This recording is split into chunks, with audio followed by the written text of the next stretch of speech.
Hello, everybody. So, I am in London. um, it's actually the first time I've had a chance to sit down, and I've been wanting to actually make a video for quite a long time about the Vancouver protest, and I haven't had a chance. So, I'm hopefully gonna do that now for you. All right, so if you're interested in kind of what went down there, I have a lot to talk about in regards to the protest. And yeah, it was a really awesome experience for me. And that's why I'm here in London now. So another protest, but it's obviously a different kind of protest to the one we did in Vancouver. So I'm not going to talk about London just yet. I'm just going to get right into talking about what went down in Vancouver for all you guys who are interested in that. So, I have my little notes that I made and things to say because I don't want to forget. So basically, you guys probably know Tricia Franginha from the YouTube world, and she organized the whole thing pretty much. She wasn't able to come in the end to the event, but she still put a lot of work into it and put it together. And there was a lot of other people behind the scenes that helped. I'm not sure which names I can name because not all of them are in the YouTube world, so I don't want to name drop people who don't want to be publicized for their involvement in the protest or in the backgrounds. Basically, there were people involved in getting us lapel badges so that we can go in undetected. So yeah, I got my lapel badge, and you probably can't see it properly because the way it's coming back on the screen there. But anyway, be courageous. And I pretty much came in undetected. They thought I was a witness because I was dressed in my meeting clothes with my lapel badge. You know, there were people who scoped out where we were going to be holding up our banners. Um, Beforehand, they went in and scoped out how the layout was going to be to give us an idea of what we were going to do. You know, there were basically people who did all kinds of stuff in the background, and you know, I can't thank those people enough and for including me in on it, and it was a pretty amazing experience, honestly. So yeah, so I don't want to name too many names. Let's just say there were a lot of people involved, and I'll get to naming some names that I know that are on YouTube later. So plans changed when Tricia kind of wasn't able to come to the protest, but I already said I was going, so I still decided to go. I drove up with my family from where I live to Vancouver. It was like a 16-hour drive. So me and my fiance, my two kids, and my mom and dad-in-law, and Stacy Lopez. So you guys know Stacy. She's also here at the protest in London as well. So I'm excited to see her again. And I also got to meet Dwayne McArthur when we were there. He just came up from Victoria, so not far from Vancouver. Just took a ferry basically to get there. So that was really exciting. So he's also here in London, so I'm going to get to see him as well. So I'm so excited to catch up with my, you know, it's a real bond you make with these people when you do something like that together.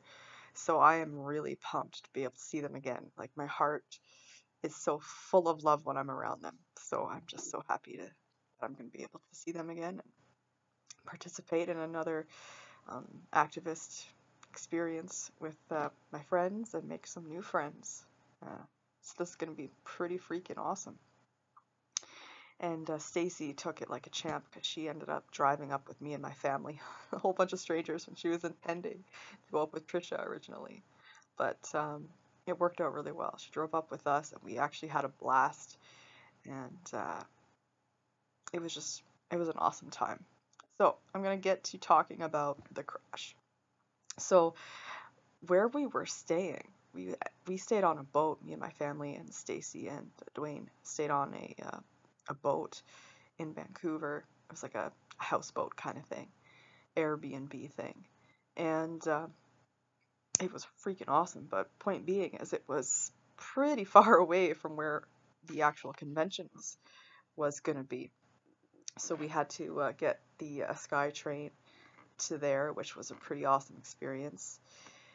And we got help getting to the site from Brendan S. Brady on Facebook. I think that's his name.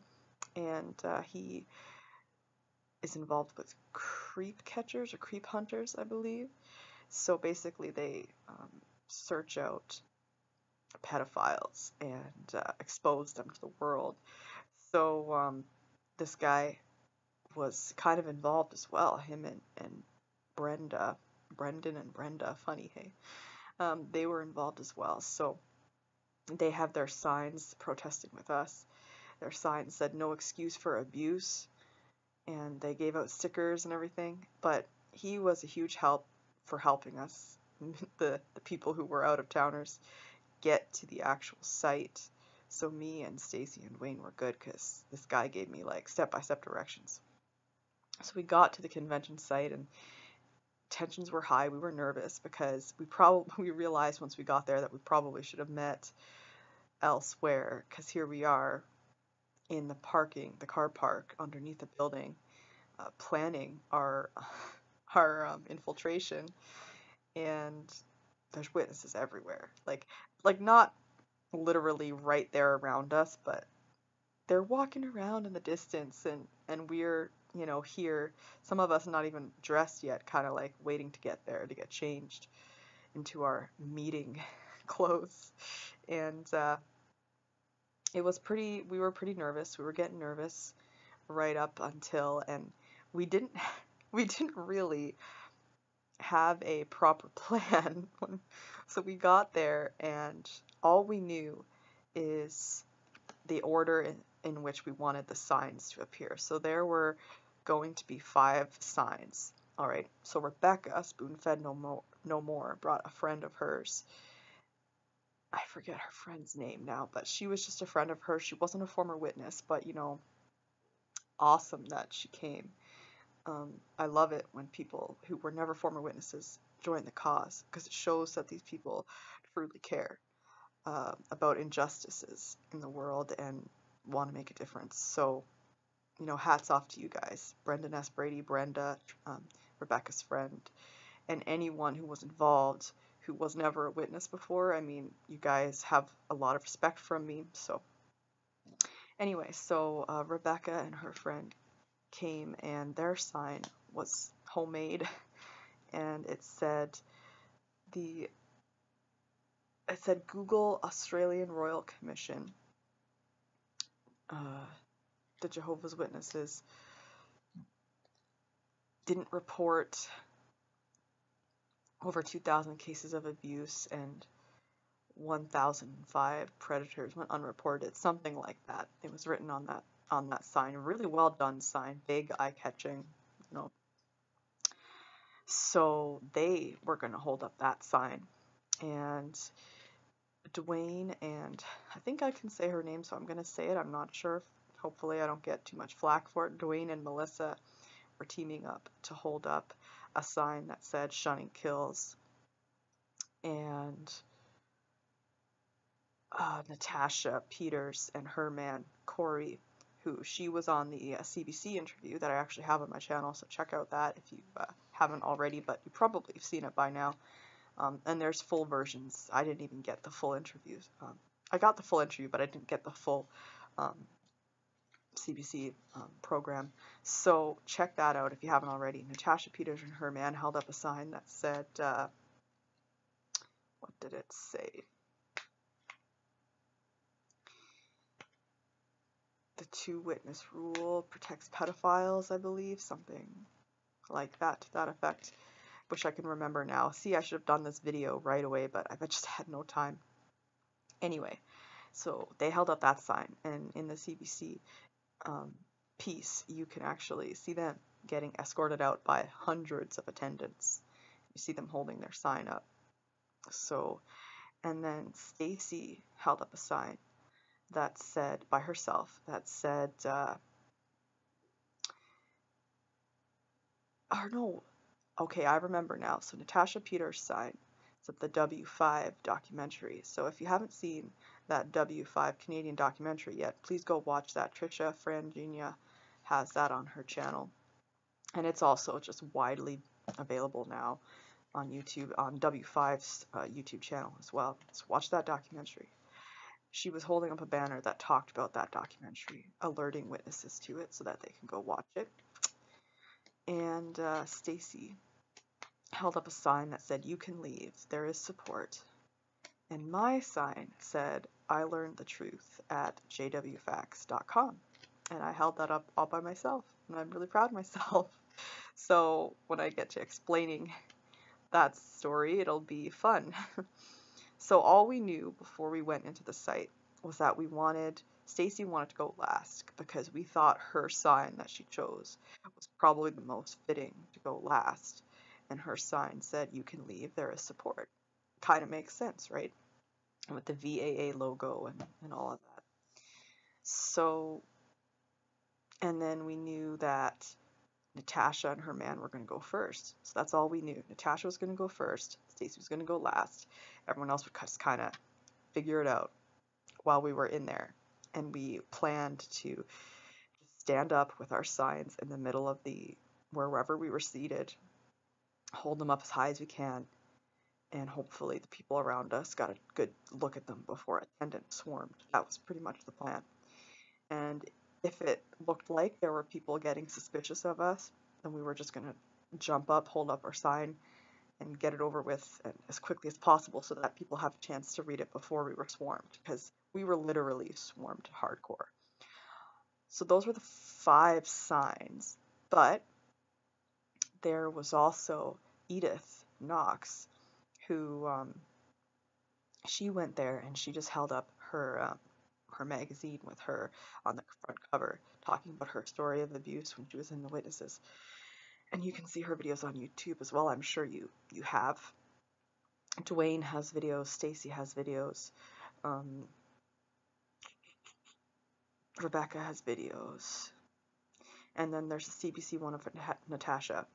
I am pretty much the only person that didn't get a video because I had no way to record it, and I'll get to that. But there is one video of me that was taken by, I don't know, I'm not going to say her last name because I don't think she wants to be outed, but Angela. She took a video of me, and I thank you so much because it's like the only evidence I have that I was involved in this thing, and I'm so proud of myself and what I was able to do by myself holding up my jwfacts banner. So if you want to see that video, then go to Tricia Franginha's YouTube channel, and she has it. It's a very short clip. It's like 9 seconds, and it's just when the attendants start to come over to me to try to block my jwfacts banner. And yeah, I'll explain that a little bit more later. So that was our rough plan, okay? Very rough. Me and Stacy decided we'd walk in together because we didn't really know how we were gonna how we were gonna do this. Basically, we wanted to sit together because we were nervous, you know. So we walk in, and you know, we're wearing our badges, trying to be discreet and pretending we're just, you know, chatting. And the attendants were like really heavy with security. Like they were looking at certain people's badges, like stopping them and like looking at them, and they were going up to people who didn't look like witnesses and, you know, making sure that there was always attendants around them. Like you could see that there was high there was a lot of like intense behavior coming from them, where it's like they were just on high alert for apostates. And it's funny because there's no way anyone knew that we were going to do this. This must just be because of their I mean, it's been leaked now to us, the video for attendance, trainees for attendance at conventions. And I'm assuming that the reason they're just on such high alert, they're taking their job way too seriously. And they're actually kind of proving that how culty they are by how they're behaving. But oh well, it works in our favor. So me and Stacy walk in. The afternoon session's about to start, and we're kind of like trying to find a place to sit because we don't know where people are sitting, and we don't want to like sit where somebody's been sitting, and then that's awkward, right? But so we're looking for places to sit. Finally, we just sit down next to each other, and it's about to start, and we're kind of whispering to each other through the Jonah. Oh my God, guys, the Jonah movie. It's so painful to sit through. Like, I wasn't really paying that much attention because it was just brutally awful. But if you want a good laugh, then maybe you should look that up. John Cedars covered it on his channel on the Sunday. Yeah, it was Sunday. So on the Sunday convention review, you'll see some clips about that. That was something else. Anyway, was it Sunday? Yeah. So anyway, that was brutal video. So we were whispering back and forth, and we decided that as we were sitting there, all of a sudden we saw a swarm of attendants swarming around, and that was either Natasha or Rebecca. I think it was Rebecca and her friend. Just swarming around them, like so many, and we could just see them in the distance, and we both kind of like looked at each other like we knew somebody stood up. And because of the way the convention was laid out, it was all floor seating. So, basically your signs were only able to be seen by the people in your vicinity. So that's a little bit disappointing. That being said, though, we all kind of spread out at different areas in the auditorium unintentionally, but because we did that, I think a lot of people did get to read what the signs said. So we were, discussing about when we should go because we knew that, this is it. It started. Here we go. And I told Stacy that if she wanted to go last, then she would probably be best to go to the bathroom and come out of the bathroom with her sign, because after Dwayne and Melissa went, I could go from my seat. And if I go from my seat and she's right next to me and we were whispering to each other, the attendants are going to be on to her. So I was thinking that the best way for her to avoid being detected is to go to the bathroom casually like you would anyway, and then I can stand up, do it in my seat, and then she can come out of the bathroom after they're distracted with me. That was the plan. But that's not what happened. So she's like, okay, good idea. And after Dwayne and Melissa, a bunch of attendants surrounded them, she went to the bathroom. And then I was just waiting for my moment in my seat. But here's the thing, guys. There were like 3 attendants, like within 5 to 10 feet away from me, just like perched and very close by. And I was being casual, but I couldn't avoid seeing them. They were right there. And I don't know. I knew that if I stood up right then, that they would just get me right away, and I would have no time to hold up the sign. There would just be no time. So our banners were like a fabric banner, and it had loops at the edges, and we Tricia and Stacy, Jimmy rigged it so that there's like little curtain rods on it. So if it was one person holding a banner, they could just like open the curtain rod and hold it up above their head, and it would just keep the banner in place because it was like a fabric material, and it would be high up in the air. That was the plan, and I knew there was no way in hell I'd be able to get the curtain rods and get it properly set up from my seat without them literally being on me like white on rice, right? So there was no way that was going to work. So I was just waiting for my moment. I was thinking, okay, when these guys kind of walk away a little bit, then I will stand up and hopefully people will be able to read my sign real quick before I get surrounded. But all of a sudden, I saw Stacy coming out of the bathroom. And I just saw a ton of attendants swarming her. And I was like, oh crap. So now I'm the last person. And I was like, shit, I don't want to be the last person. My sign said I learned the truth at jwfacts.com, and that's still a pretty fitting sign to go last, I think. But I was hoping not to be last. So I had given Angela my phone. She was sitting, actually, she ended up sitting right behind me, and different side of the row, but behind me.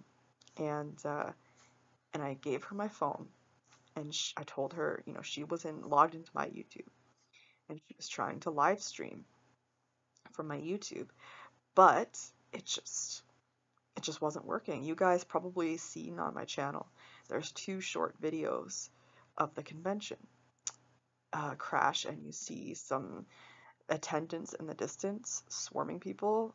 That was either Dwayne and Melissa or Rebecca and her friend. Could have been, actually, you know, that could have been Natasha too. So yeah, all you see is just a bunch of attendants in the distance in one of the videos, and the other one is really short because my live stream feed just kept dying. So that was unfortunate, but anyway, she had my phone and she was going to record me and Stacy and everyone that she could record, but it just kept dying. So after Stacy went, you know, I'm like, shit, what am I going to do? So I knew I didn't want to just not do it. I was like, you know what, guys, like, I thought to myself, I committed to this. I want people to see the sign. I want children to see this sign. And I'm not standing up here because there's attendants just waiting to pounce on me. And after she went, people who saw us sitting together and whispering to each other that were like next to us, they kind of alerted the attendant that was closest to me. I kind of saw that I was like looking kind of like this, and he was like leaning over looking at the attendant that was like pretty much right next to me, standing outside of my aisle, looking at him, and he was like kind of going like this to like me. And so they were just like right there, and they were on to me, or at least they suspected me. So they didn't, you know, come up to me right away because obviously I'm just sitting there. I look just like a JDub, guys, like full on JDub gear, lapel card, Bible. They probably were like, well, this guy is probably just being paranoid, but just in case, I'll stick around her, right? So they were right there, and there was no way that I could do anything. So I thought about it. The Jonah documentary was coming near its end, and I thought, okay, here's what I'm going to have to do. When the Jonah documentary ends, and people are getting up for the song, I'm going to go to the bathroom like hundreds of other women do. I'll blend in. And my plan was that so you know how when after the song they say please remain, or before they introduce the song they say after the song if you can please remain standing for announcements. So my plan was after the song and the announcements, right when the guy said please be seated, I was going to walk into the bathroom with the sign high in the air, so that, because the way the bathroom was situated, there was a bunch of rows just like right next to it, and it was super easy for me to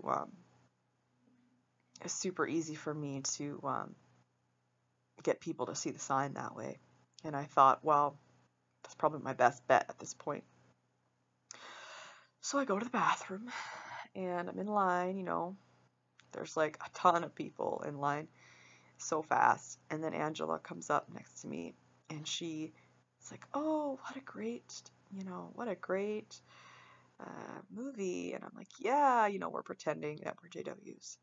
And she just so, ever so casually, like I almost didn't even notice it. Like, you were very smooth, Angela. Ever so casually, she just slips the phone right into my hand, my phone. And she kind of says to me quietly that my phone just kept dying and won't record. And so I'm like, okay, thanks. And so I kind of fiddle around with it for a bit, and I'm trying to use it, and then it just shuts off again. As soon as I get YouTube up, it just shuts off. It literally shuts off. And I'm thinking, crap, my phone's dead now.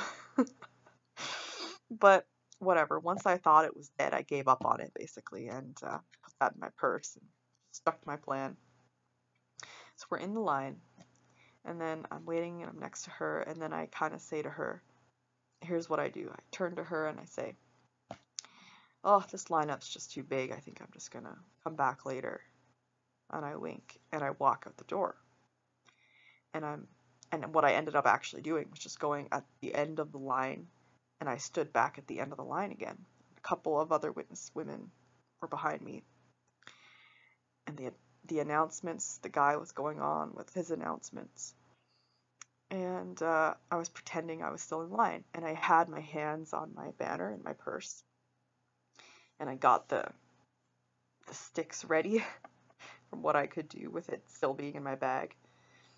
And just standing there pretending I'm in line. And then he said, please be seated. And I thought, okay, it's now or never.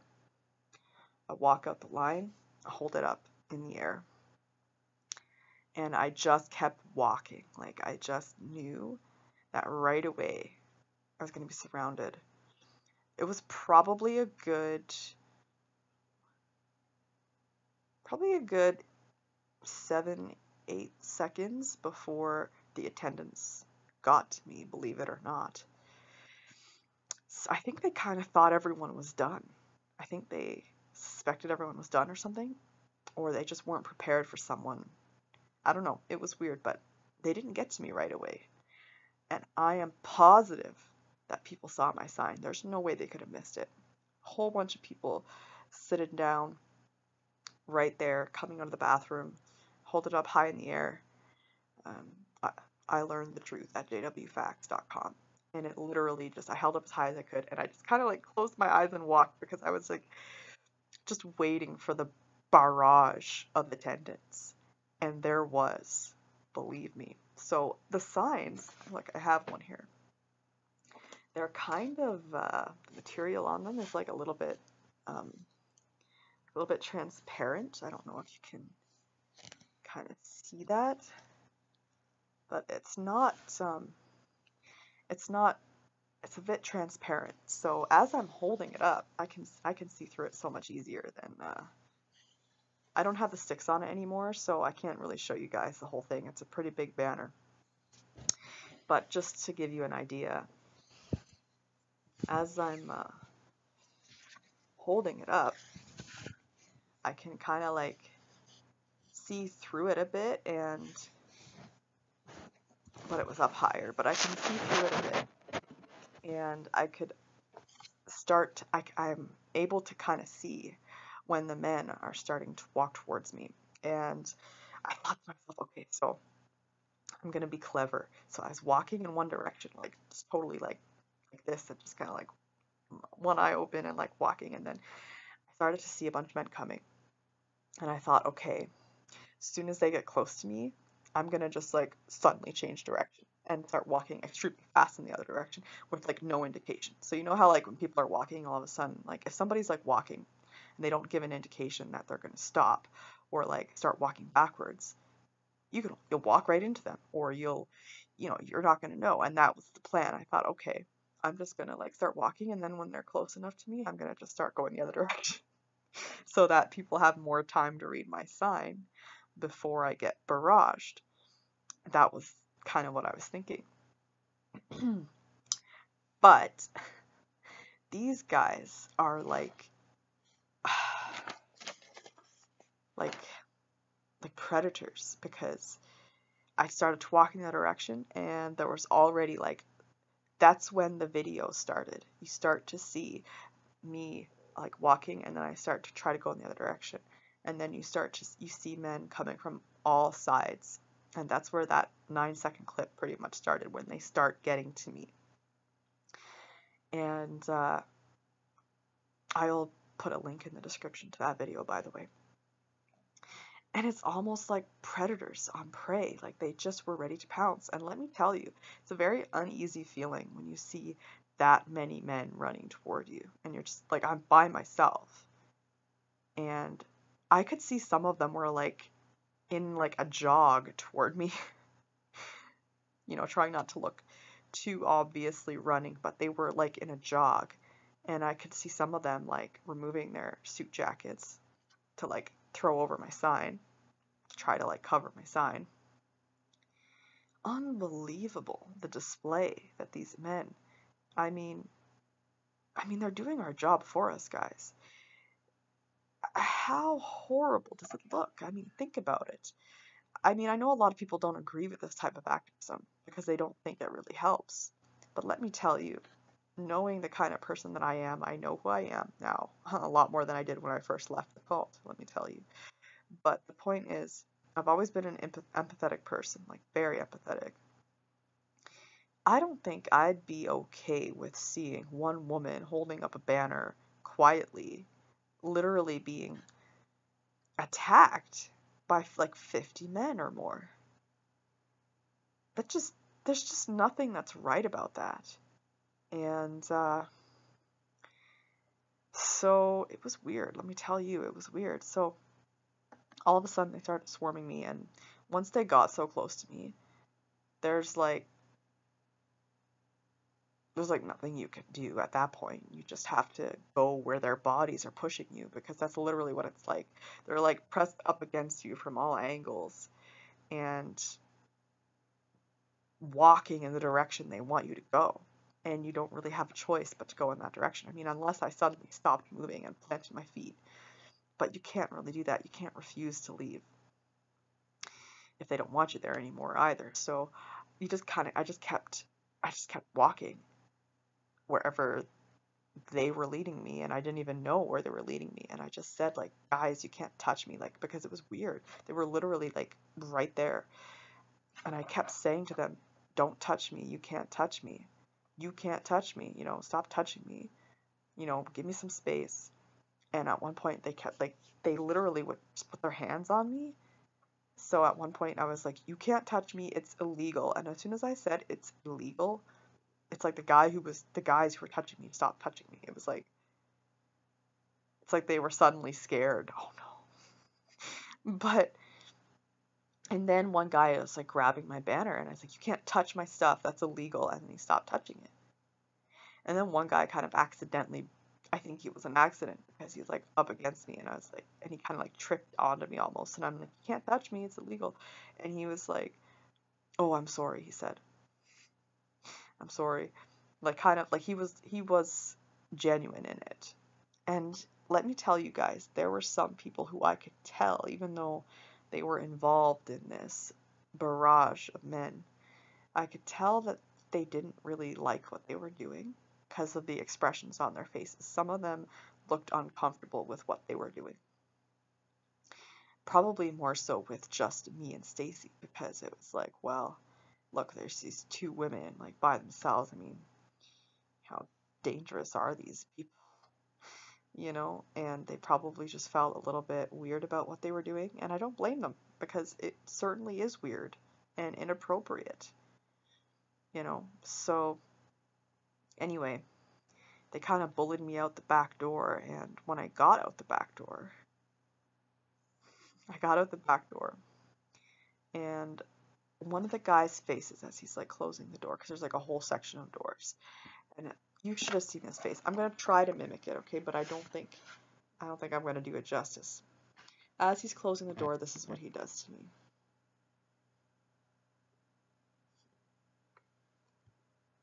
Like, I can't believe the smug, like, haha. Like, he was so happy that they just bullied me out the door, basically. It was so weird. And that kind of made me mad, and it made me wish so bad that I could have recorded it, because I would have loved to get that smug expression on his face That would have been like the caption for my video. Like the picture, the thumbnail, I should say. And yeah, because that was something else. But so and I suddenly realized, like, oh my God, they kicked me out the back door, so I don't even know where I am now in a strange city, and my cell phone's dead. And I don't know where anyone is because they all left before I did. So I was like, for a second, I was kind of like panicky because I'm from a small area, okay? And Vancouver is a big city. It's nothing compared to London, but it's still a big city for me. So I went out the back, and then I kind of like walked up, and I like put my hand on the door, and I stopped the one guy from closing it, and I'm like, I need to go out the other door. And he's like, no, you're not allowed back in here. I'm like, I need to go out the other door. I don't know where I am here.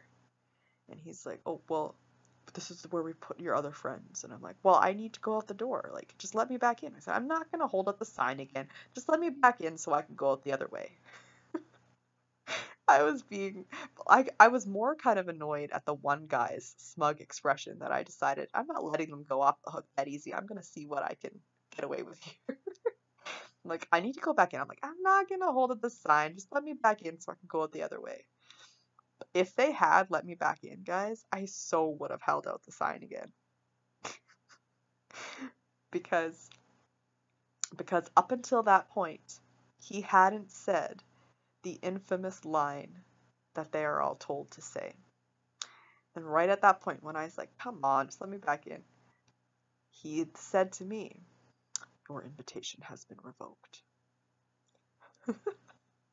And I thought, yeah, I was told the line. So that felt pretty good. But he wouldn't let me back in. So he closed the door, and I was like, well, I need to know where to, well, before he closed it, I'm like, I need to know where to go. How do I get out of here? Like, it didn't even look like they let me outside. It was like this weird part of the building where I just thought I felt like I was trapped. I felt like for a second that I was trapped. I'm like, where's the outside? I said to him, like, where do I go? He's like, just follow down there, and then he closed the door. So I was like, okay, like, clearly they're not letting me back in. My phone's not working. I'm like, okay, I'm just gonna follow out. Thankfully, it actually really was around the corner. There was like, I could see the light. I could see the light from outside, and then I got out, and I was like, crap, my phone's dead. What do I do? But I just kind of started walking, and I actually saw Stacy pretty quickly. There was a Starbucks not far, and I saw her sitting outside Starbucks, probably connecting to Wi-Fi. And I was like, Stacy, like right across the street.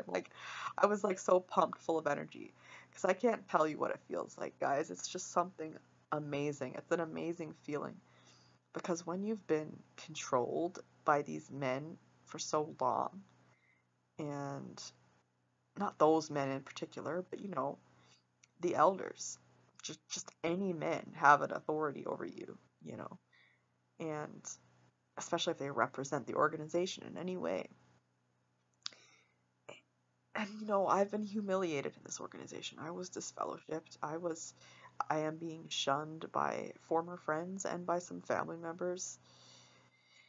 You know, something about being able to do that, it's very therapeutic and healing to your soul. Like, I felt really powerful, you know. It took 50 men to get me out that place, if not more. And something about that speaks volumes about how really powerful we are as activists, and how much we scare them, you know. They really have no control over us. They have no power over us. There's nothing they can do but just play the bully.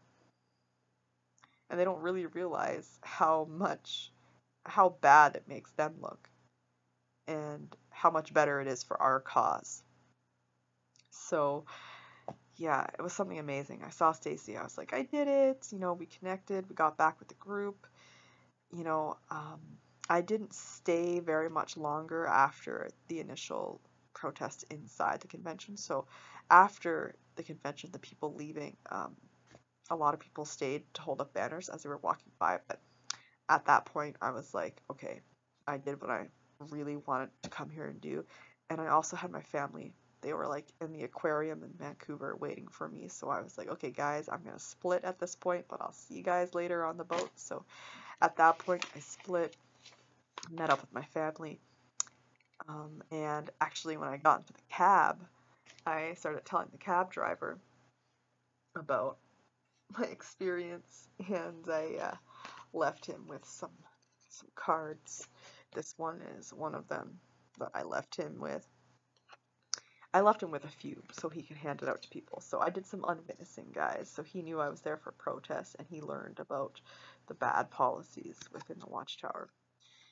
The Jehovah's Witness 2-witness rule has to stop.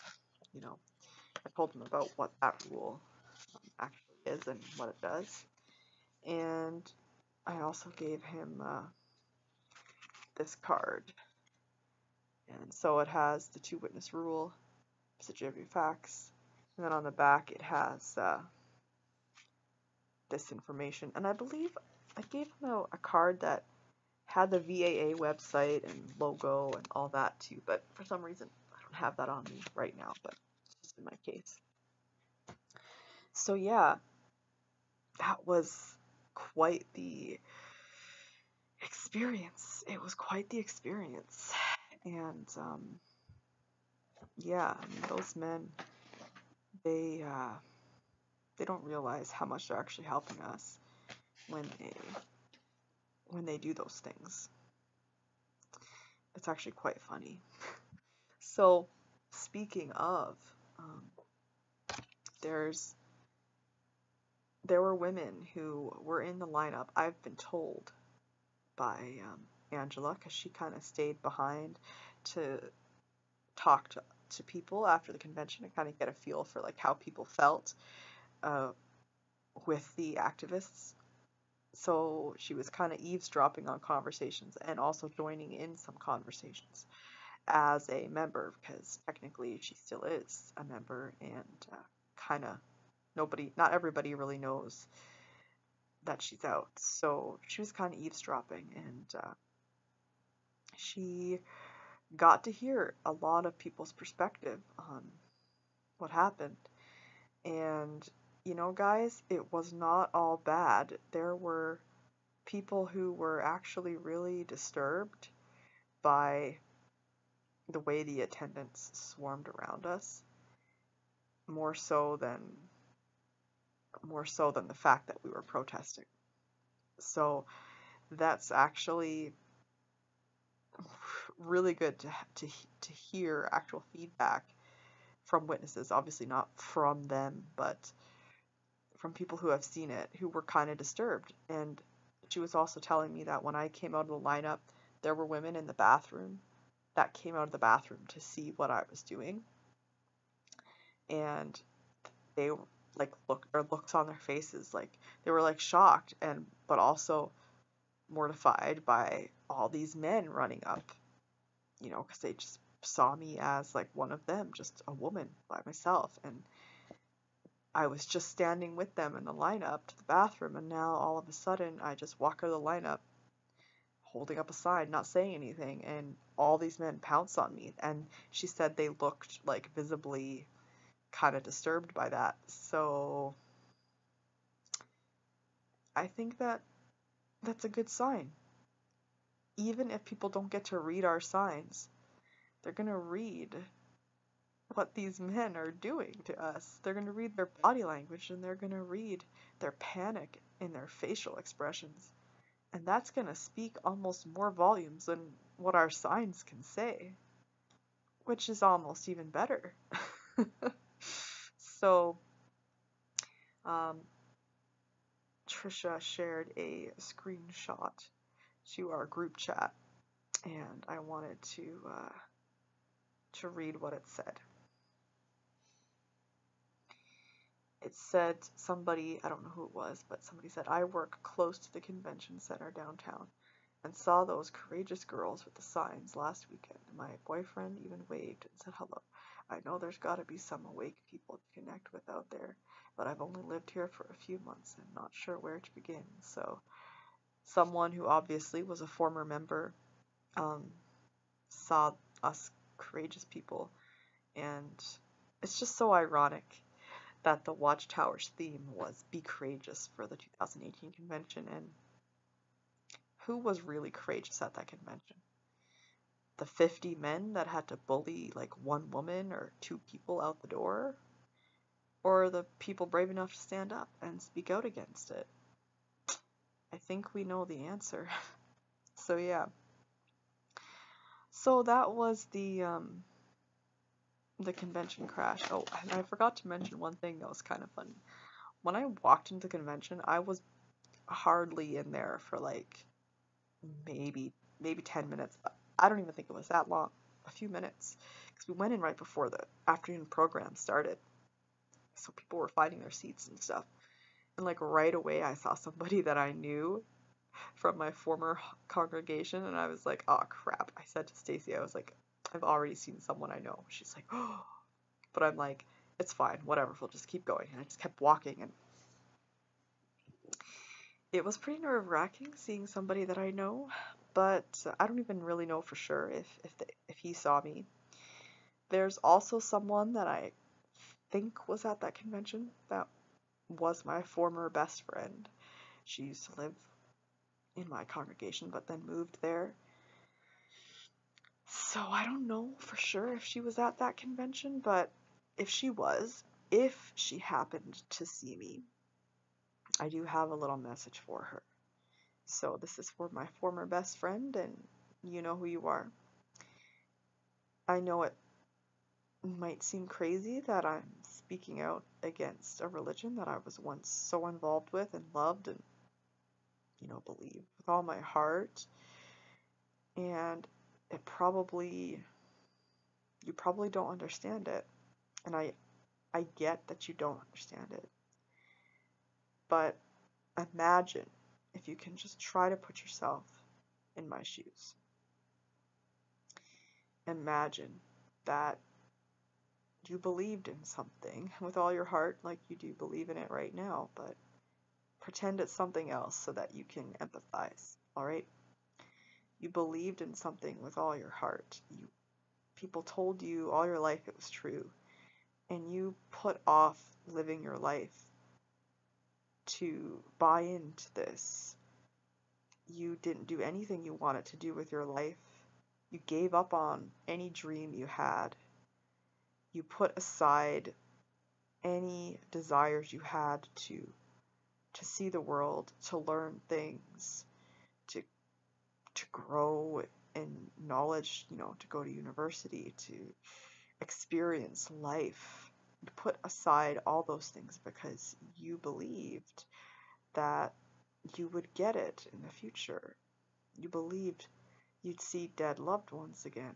I mean, I'm being too specific, but go with me. So you believed all this, and then you found out that it was all a lie.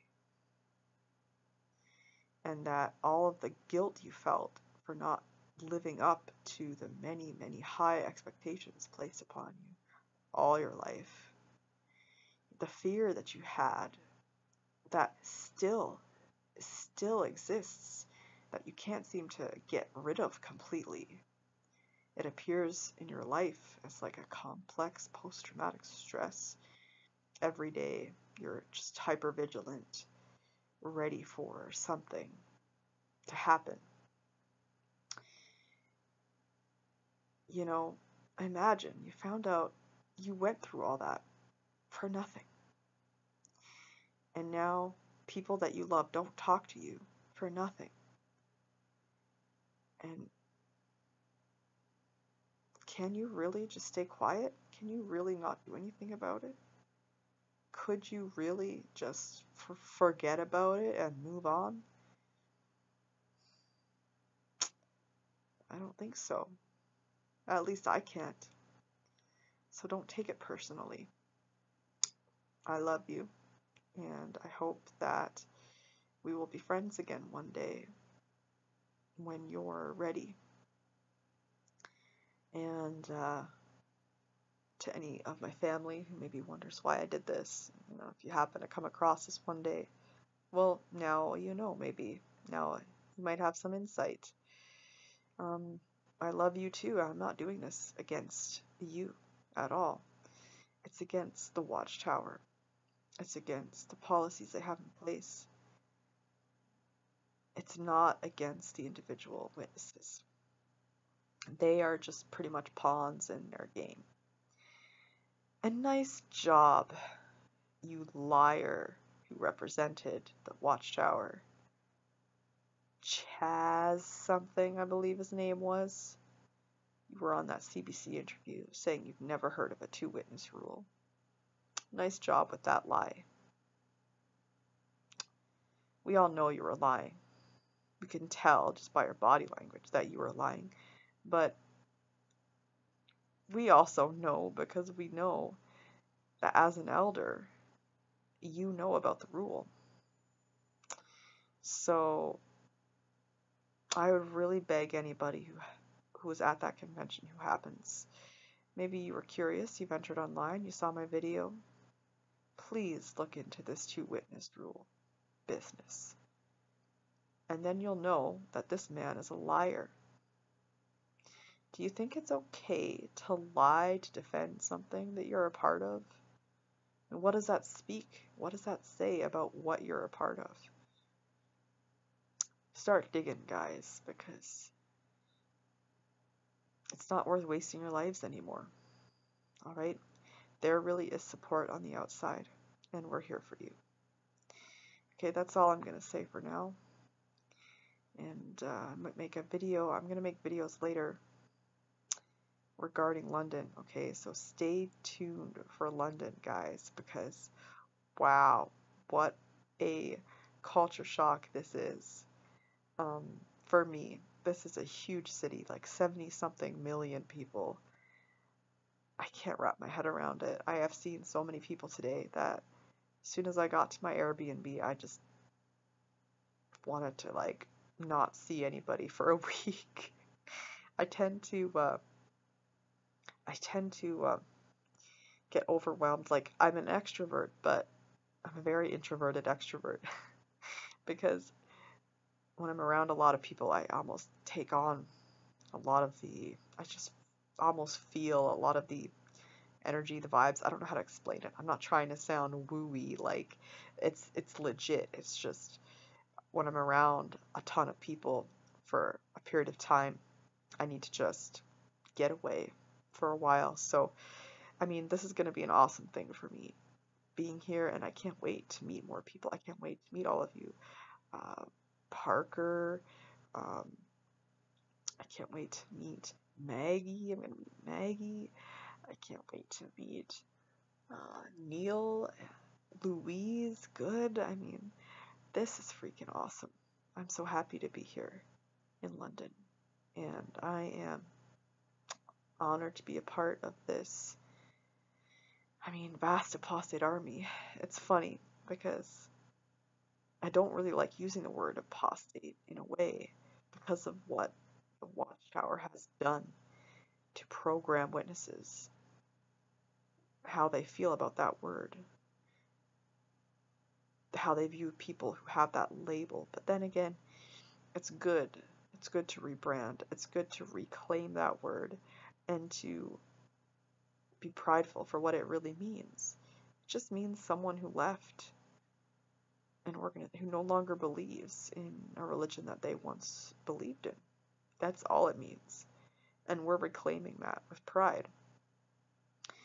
Army, to me, I've never been one to support the army and its endeavors that much, even after leaving the witnesses. That's just one thing that I still can't fully get on board with, but this isn't an army that's aggressive. This isn't an army that's out to hurt anyone. This is an army that at times infiltrates conventions and kingdom halls, you know, at times goes undercover and records conversations to try to help people wake up. But most of the time, You know, this is just an army of love. And I mean, we just care. We just care about people, and we make plans and we carry them out. So I'm happy to be a part of it. And I hope that you guys like this video, and thank you so much for your time. By the way, if you're wondering more about that London protest, check out the Talk Beliefs YouTube channel. He has an awesome video that he just released today, I believe, with Louise Goode, the organizer. You know, talking about some good information you might want to know. So to all of you fellow apostates here, check out that video. And for anyone else who is just curious about it, you can check it out as well. And you can get some information about the plans for London. Alright guys, thank you for watching.